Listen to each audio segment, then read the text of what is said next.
Right, today I want to talk about potentially a really great, affordable alternative to the Aputure 120D Mark II, which, as we all know, is a very popular light for YouTubers, filmmakers, etc. So that's what we're doing. Let's get into it.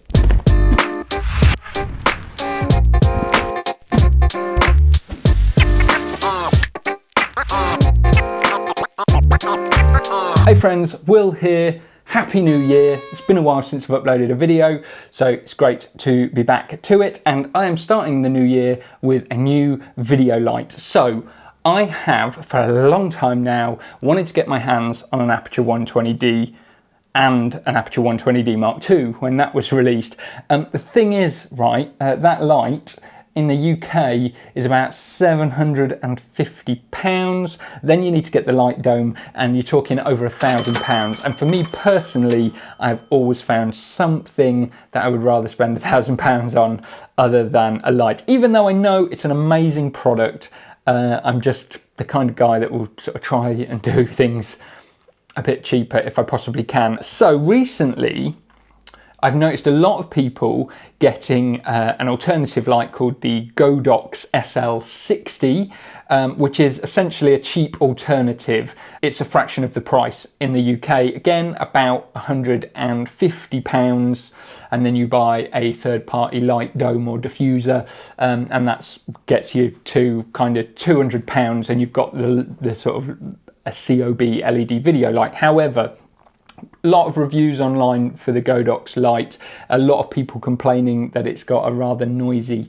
fan for cooling the LED, and that picks up on microphones. Also, the output of the light I don't think is anywhere near as bright as the Aputure 120D. Anyway, all of this to say, even though the Godox light was a lot cheaper than the Aputure one, I still didn't feel compelled to give it a go. However, just recently, a company called Pixel have released something called the Fodavil C100, which is an 80 watt COB LED video light. And when I saw it online, I mean, they've just ripped off the Aputure, basically.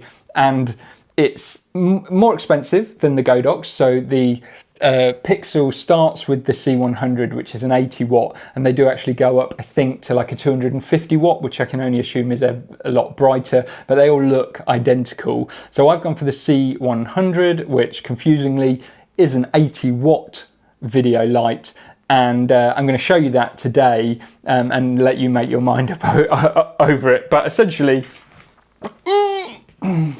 this is what you get, and for anyone that's familiar with the Aputure 120D, you'll see this, and apart from the blue piping on this bag, as opposed to the red that you get on Aputure, this is a very similar looking package to what you get with the Aputure light. So yeah, so first things first, you get this nice carriage case, who says carriage case? Carry case. Nice carry case, good. Quite impressed with the quality of this, seems pretty nice to me. And then we've got zip, open up, and inside here the first thing you see is it has got a remote, some instructions, warranty card, etc. And then inside we have got the actual light and power supplies. So let me just get these out for you so you can see what we've got. So yeah, the bag, really nice, not much more to say about it. It's got another compartment on the front here, which you could use for other stuff. It's empty when you get it. Feels well made, really nice touch. Apart from the Aputure, the other alternatives like the Godox lights don't come with a carry case. So that is an immediate good start. So then inside, what have we got? We've got a large power brick. We've got a cage for the power brick. We've got the actual LED light, which is really tidy. And again, as I've sort of touched on previously, if you've familiar with the Aputure, then you'll probably look at that and think, well, it looks like they've really copied every single curve of the Aputure. We've got a remote with a lanyard, and then the other part of the power brick. This came with two power leads, one for UK, which I'll be using. The other one is a US socket type, and they both came, so great, I guess. So the main difference that I can see from this and the Aputure is that on the Aputure lights, they've removed the controls from the actual light, and they are on a separate control unit which hangs on the light stand next to the unit. So Pixel haven't done that with this. What they've done instead is they've got the power brick here, which connects to the back of the light. And then this is a really nice touch, right? You get this little cage which you can hook onto your light stand to put the power brick in. So what it means is you're never getting that force, that pressure on the back of the light of a lead pulling on it because of the weight of a power brick. So that's a really nice little touch. I think they've stolen that from Aputure, except the Aputure one, obviously it's the control unit that's hanging on the light stand, whereas this one is just the power brick. So that's nice. So I'll pop that down here, cage out of the way, and now we've just got the light and the remote. So yeah, so as I've already said, on the back of this light you have got the controls for controlling the light, and we've got on here the main DC input where you plug it in, and then we've got a brightness dial, a screen, power button, and ability to group the lights to change how the remote works, so you can group multiple lights together. Plus 25, so you can scroll the dial up percentage to dial in the brightness, or you can jump from 0 to 25 to 50, 75, 100, which is quite nice. And you've got the channel, so you can change the channel that works on the remote. That's pretty much it for the back. And then we've got a screen which shows you the brightness and the color temperature, although you can't change the color temperature on this light. It is 5600 kelvins daylight, and from what they say, its CRI is rated for 97, so apparently very good colour reproduction. It also comes with the Bowens mount, which you can take, and this reflector similar to the 120D, and obviously you can replace that with like a massive diffuser if you want to, and that's pretty good. Build quality for this, I've been really impressed with it. I mean, I'm not sure how I feel ethically about the fact it is such a rip-off of the Aputure product, but I'm really pleased to have a light that's a fraction of the price of the Aputure 120D that does kind of meet my needs so far. One slight sore point is the brightness. So I'd love to tell you how this compares to the Aputure 120D, comparing, you know, brightness wise. But the figures online, I can't seem to get a sort of a definite answer. So the 120D Mark II says that at 0.5 meters, it's got a lux value of like 135,000 lux through the Fresnel glass kind of lens that you can get for it. I'm not sure why they decided to measure through that, but I can only assume that that would add brightness because it's kind of magnifying the light that comes out. I don't know, correct me if I'm wrong in the comments, but that's the only figure. Now this light states that it's got a 66,000 lux rating at 0.5 meter. However, on their website, you look at the 80 watt, the 150 watt, the 250 watt, they all claim to have that same 66,000 lux output. So obviously some of them are incorrect at that point.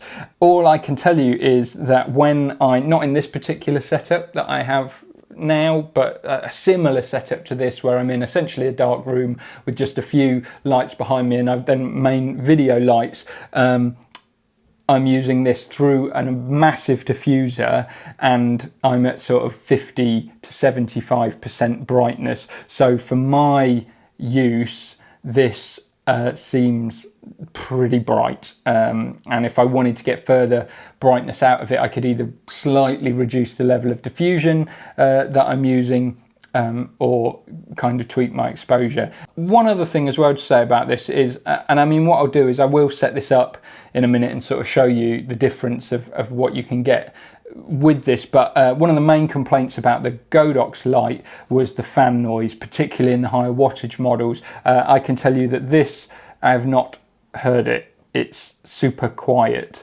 In fact, give me a second, let's fire it up basically and see. Yeah, 2 seconds. Right, okay, so this is the light on 1% brightness. Now, I don't expect you to be able to gauge exactly what that means or anything from that, but, and you can turn it up. Let me see if I can show you the screen on here. Yeah, so you can see the screen's sort of lit blue when you're using it, and you can see it's super easy to control, and we can adjust the brightness here. So that is 100%. Now I'm wearing a lav mic just on my collar here, and the fan is a foot away right now. That's it, like a couple of inches away. So I can't hear that on the recording. That's obviously a ridiculous example. Maybe you can hear that.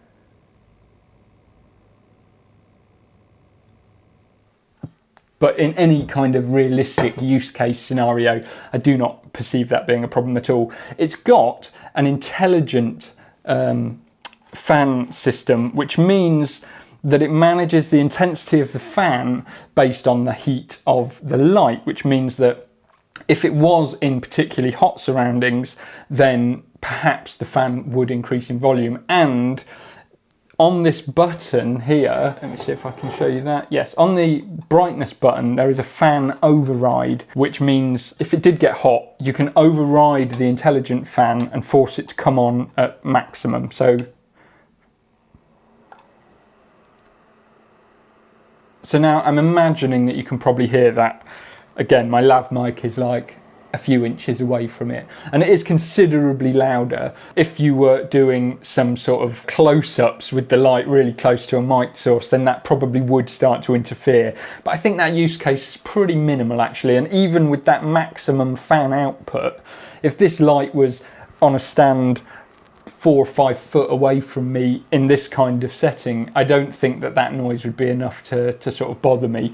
And again, that is maximum fan mode. In my testing of this light so far, I'm yet to hear it kick into that fan level without me manually turning it on. It has stayed pretty much whisper quiet throughout.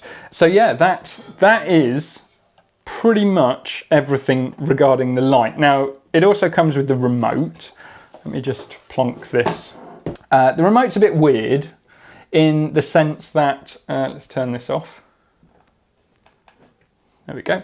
The remote's a bit weird in the sense that it has its own power button. So you would think that the power button would turn on the light, but it doesn't. The power button turns on the remote, and then you can then turn the lights off or on, but only when it's turned on at the light. Maybe I'm not making a lot of sense there. Essentially, you have to turn the light on first. So I can turn the light on here, and I just put it at 0%. And then once that's on, I can then use the remote to dial in. And again, the remote, very similar to the back of the light, has got a dial, so I can go up and down with the brightness, or it's got a +25. Let's point that out of the way. So I can go, that's 100%, then it goes back to 0, 1%, 25%, 50%, 75%, and then I can use the dial. The dial is a little funky at times, but once you've got the light on a stand and you're trying to compose a shot, I think it's pretty fantastic actually. It does its job. My only slight gripe with the remote is it didn't come with a battery included. This takes a sort of watch style battery, a CR 2032 3 volt. I picked up a pack of 10 on Amazon Prime for about £5 in the UK, so it wasn't a big problem, but I would have thought that a light like this would have had the battery in it when you get it. You can see just there how the battery just goes in to the remote like so. And yeah, the fact that the remote has to be powered on independently seems odd to me. I don't know many other remotes that are like that. I can also see the potential for me just forgetting to turn that remote off and then going through those batteries, hence why I bought 10. So yeah, how much does this cost, you're probably wondering. So this light I got off Amazon for, I think it was £259, but that was with a sort of little deal. So I think £280 UK is about what this is normally. Bear in mind that for most use cases you are going to want some sort of diffusion, and I'm currently testing out a couple of different sort of light dome alternatives. So the Aputure light dome, great piece of kit, again on the more expensive side of what's available. So I've currently got a newer 90cm parabolic softbox, as they call it, with 2 layers of diffusion, and that seems to work really well. So I guess you probably want to see what the light actually looks like, so that's probably enough of my jibber jabber right now. I will change my setup slightly now, put the light on a stand, get the diffuser on it, and give you a quick demo of what it looks like. I'll catch you in a bit. Actually, before I change all of the lights around, you might be interested to see what lights I'm actually using right now for what you've been watching so far. So I'm just going to give you a quick show of what I'm using before we set the new light up, so that then you can sort of got something to compare it with, if that makes sense. So this is kind of what I'm seeing when I'm talking to you before setting the light up, and you can see that I've got my main camera in front of me, and then over to the left I'm using these LED light panels with these large umbrellas. So I've got one large umbrella there, and this is these Aputure 528 Amaran panels, which I've talked about a lot before on the channel, and they are good, but I do struggle to soften them and keep the brightness, so that's why I use these umbrellas. And then over on the other side, because I needed this table well lit to show you the light, I'm actually using a second one. I don't always use the second one as well. You can see I've got my second camera there, and this is where I had my phone doing a little overhead. So yeah, I'm using both of these lights on 100% brightness to really get as much sort of light into the scene, to get those nice sharp pixels as possible. So hopefully I'll be able to get rid of both of these and achieve a similar thing with just the one new light. All right. Right, okay, so first of all, I just want to say this is not scientific in any way, shape or form, but now I've got the new light set up, and you can actually see it because this new diffuser is so big that without completely reorganizing the set that I'm using right now, which wouldn't even give you a decent comparison anyway, yeah, this is the new light. Now, what I've done is I've completely removed one of the LED lights and replaced it with this giant softbox with the LED light, and I have got this on 100% brightness, and then the other LED light that I had on the other side, I've just got at 10% brightness right now, just as a little bit of a fill. And the first thing that I'm noticing is that the background of this shot is now completely plunged into darkness, which I really like because it gives me more control. With those umbrellas I was using before, the light spills off everywhere, so once I'm bright enough, there's nothing I can do about the light in the background unless I start using flags and stuff like that. This diffuser, which I'm currently using on the LED light, has got the egg crate in, which really controls the direction of the light.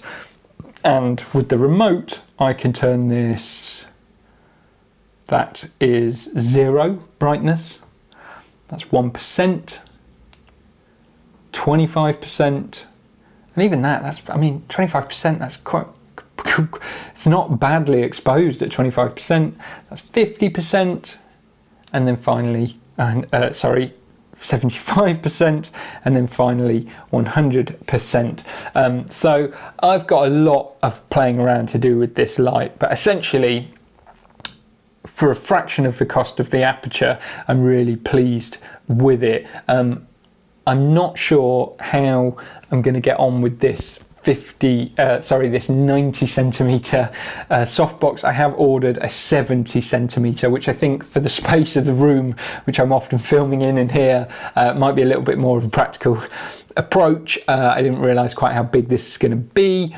and yeah, I'm going to email Pixel about the lux output, because I really would like to know how this compares to the Aputure and the Godox on the actual brightness. But as I say, for what I'm using this for, it certainly churns out the light, and it's with a softbox, it's bright enough that when you put the softbox on, you can heavily diffuse it and get this lovely soft light, which you're seeing now. So yeah, so I've been talking for an incredibly long time. So final thoughts, Jerry Springer style, would be this light so far seems to be awesome, and whilst it's still a chunk of change, by the time you bought a softbox, this was £330 I spent in total to get the light and a decent softbox. So yeah, that's still a chunk of change, but it's still a third of what the Aputure 120D Mark II will cost. So only time will tell whether this lasts, or if in further use I start to run into some problems. But what I'm so glad to see is that there are actually alternatives now appearing on the market to the very pricey 120D.